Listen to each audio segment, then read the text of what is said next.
Всем большой привет, ребята! За окном март, а значит наша команда снова выдвигается в тайгу и начинает активно готовиться к сезону охоты на медведя. В этом году подготовка к охоте мы с батей начинаем вдвоем. Остальные ребята подтянутся попозже.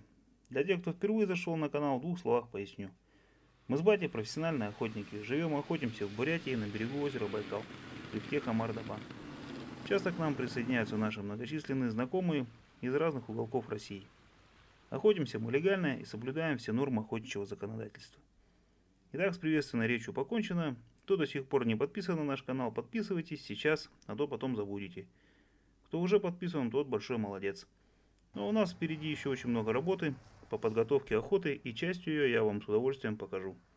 Ну что ж, поехали, благословясь.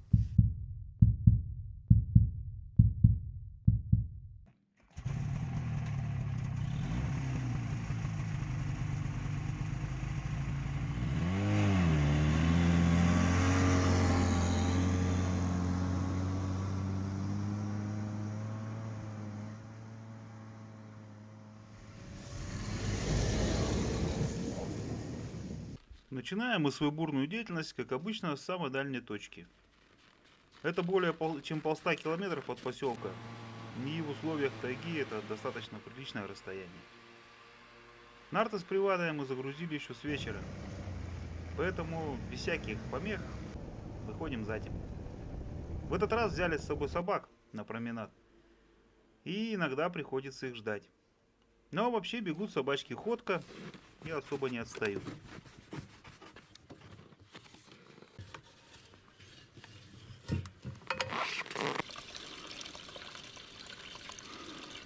Дозаправив буран, отправляемся дальше.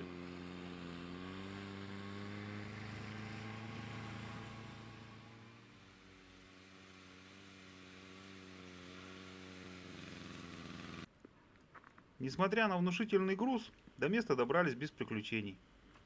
Дорога была еще по-зимнему твердой, поэтому сани и снегоходы не валились, доехали штатно.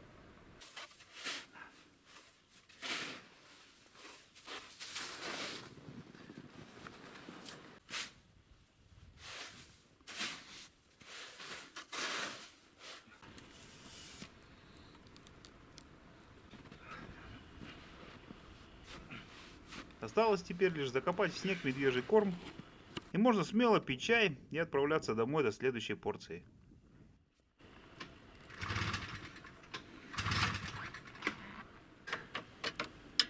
Но техника, как обычно, вносит свои коррективы в наши планы, потихоньку разбираясь на ходу.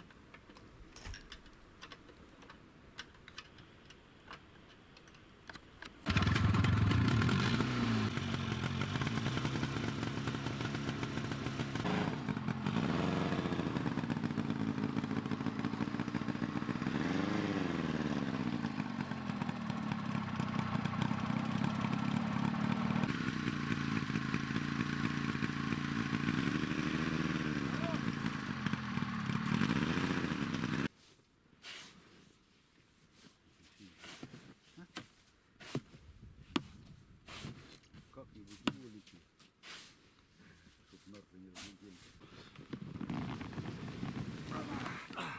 Миша!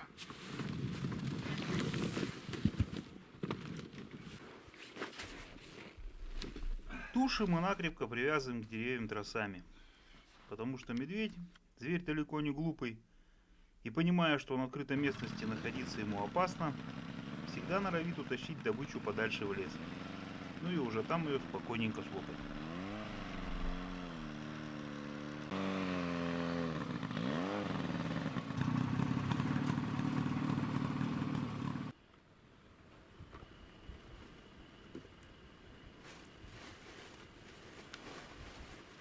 Отъехав от точки и тщательно оттерев руки снегом, мы пьем с батей свой чай из старенького термоса. Что, наливать тебе? Да наливай.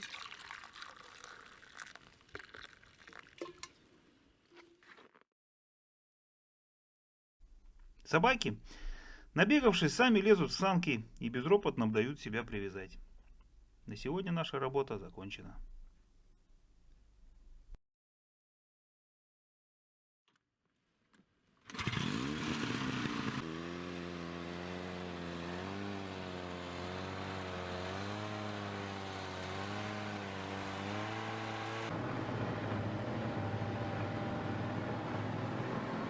Снова затарившись с вечера привадой, рассвет мы встречаем уже в тайге, шагая на дальнюю точку.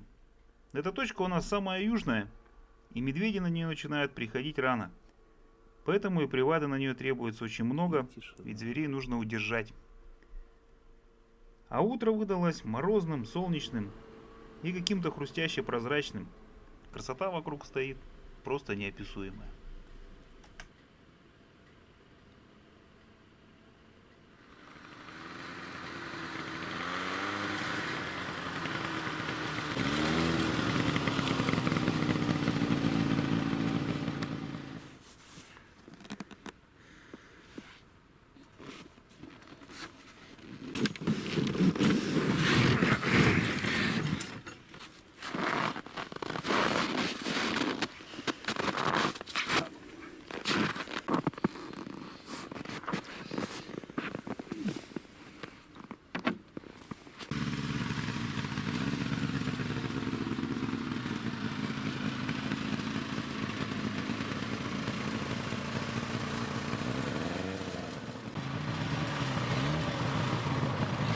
Хорош!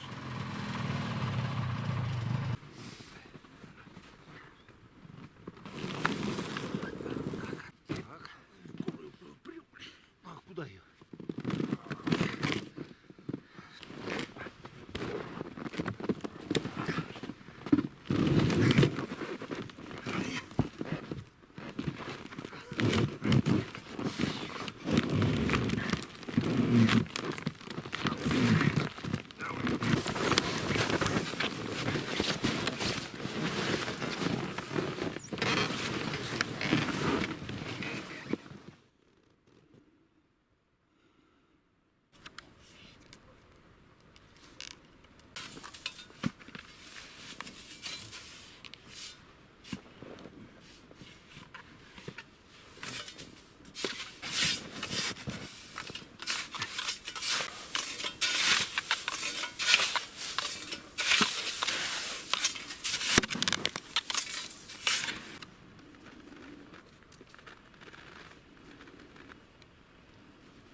Сколько снега? Примерно около метра. Чуть меньше. С бочку.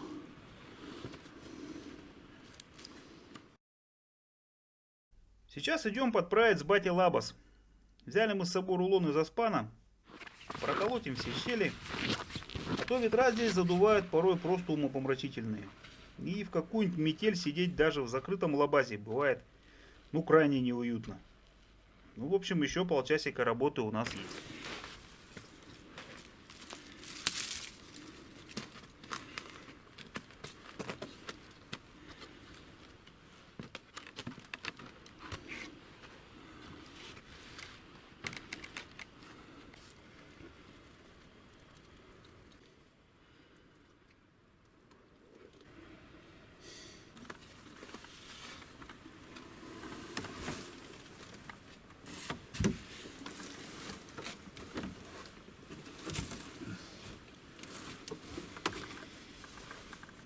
Заштопав щели и наведя порядок на засидке, отправляемся в обратный путь.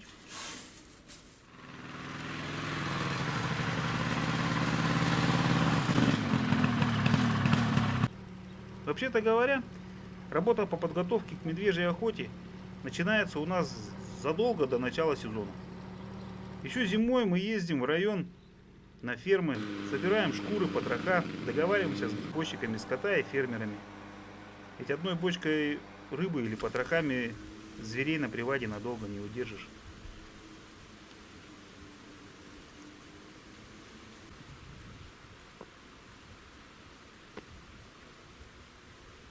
Весна уверенно вступает в свои права, и хоть с утра еще кусается морозец и серебрятся от куржака деревья вдоль реки, днем уже вовсю лупит солнце, и снег шипит и плавится на лыжне.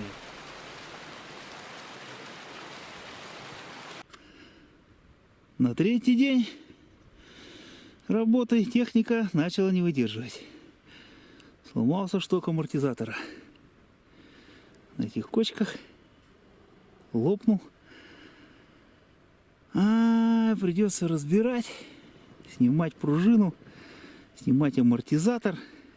30 км до дому. Блин. А на улице как летом. Красота, тепло. Время уходит. Ну, заниженка клада приора. Ну, такая пацанская.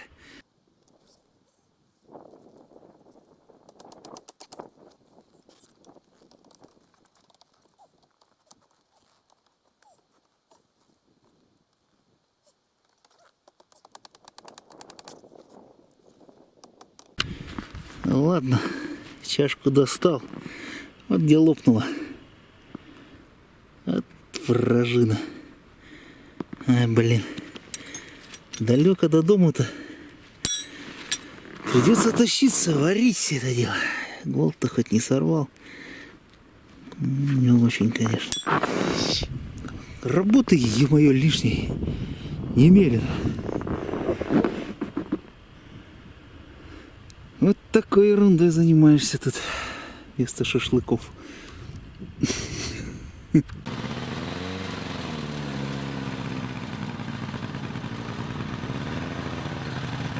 Обратно я шикарно катил пассажирам.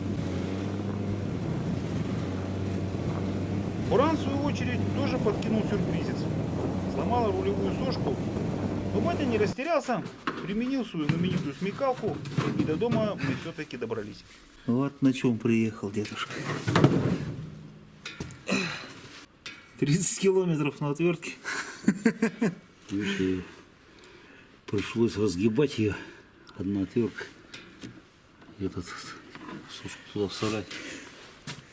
Ну, доехали же. Быстренько заварив амортизатор, на следующее утро я с попутным дилижансом снова оказался возле снегохода.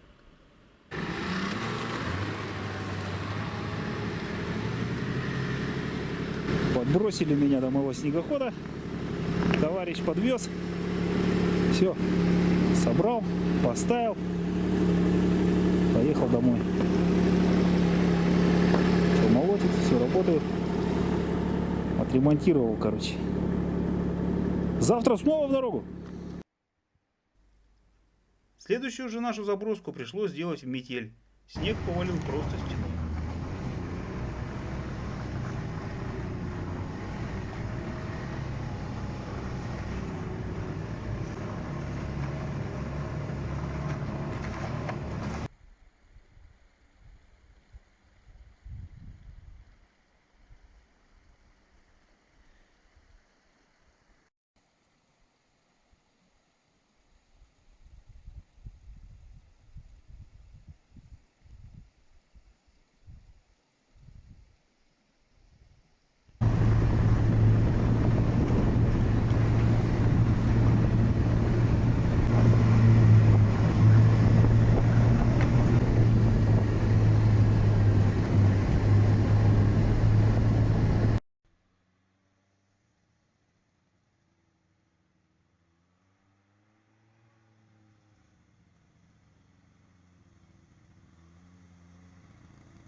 Это усложнило нам задачу. Большой снег, передвигаться с такими грузами, как у нас, становится достаточно проблематично. Поэтому на утро я отправился в лес один, без саней, бить лыжню на точке.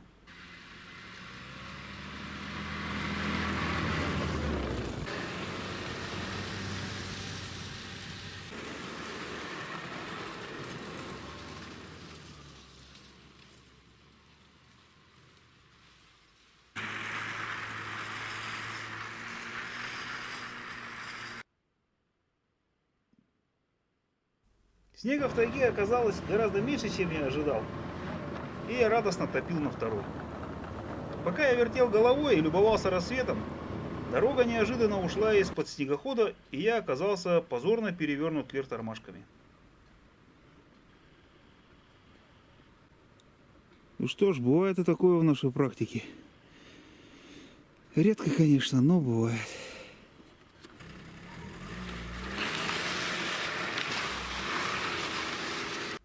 Ну и ладно, рассвет все равно обалденный.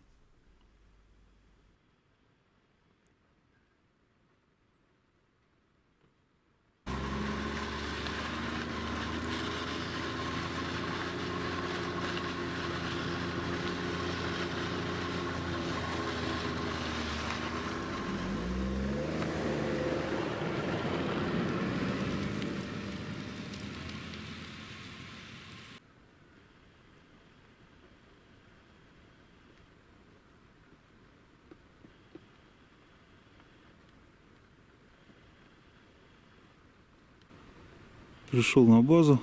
Нынче снега на удивление мало. Даже не знаю, когда медведи-то подскочат. Лишь бы не в марте. Сейчас чаек сварю, попью. Дорогу до точки сделал. Завтра будем завозиться.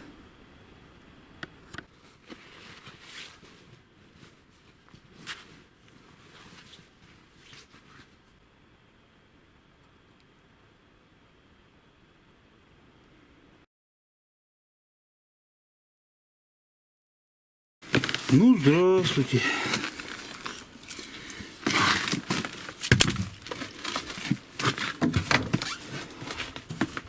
Вот мы и дома.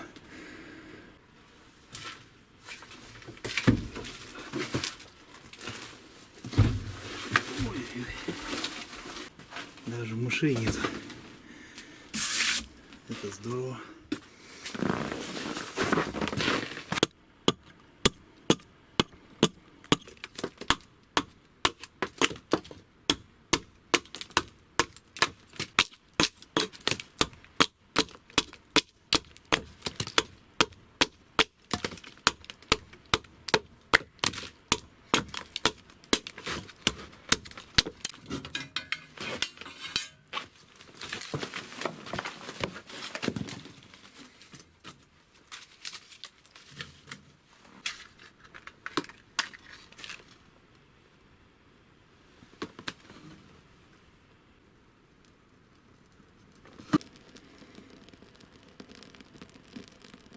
Пока суть до дела, хочу пару слов сказать о своем новом топорике. Приехал он недавно от уральской мастерской Урманика, называется егерь удлиненный. Маленький и легкий ходовой топорик, вес головы всего 600 грамм, общая длина 500 мм, обух ударный, рукоять ясень. Сначала, если честно, я даже слегка расстроился, что так ошибся. Показался он мне каким-то совсем уж легким, невесомым и каким-то даже детским. У меня некоторые ножи потяжелее будут. Но взяв его несколько раз с собой в лес, немного поработав им, мнение свое изменил кардинально.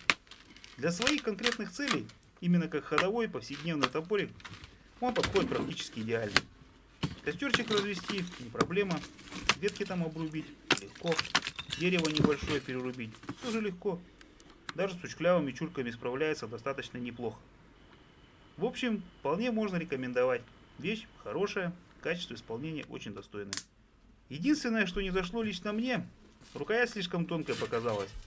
Но это, наверное, субъективщина. Возможно, что я привыкну. Продуктов с собой нынче много не брал, так что перекусить можно было в дороге. Поэтому скромно позавтракаем. И дальше полетим.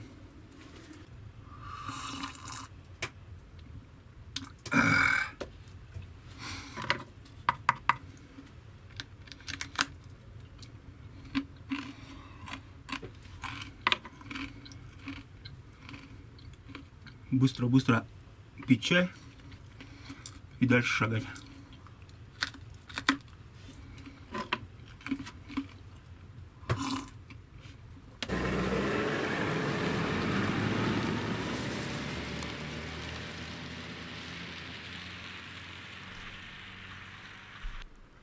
В общем, подводя итог, можно сказать следующее.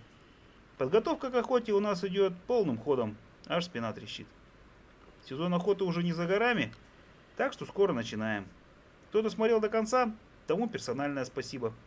Оставляйте комментарии, всегда рад общению с вами. Ну а пока всем удачи на таежных тропах.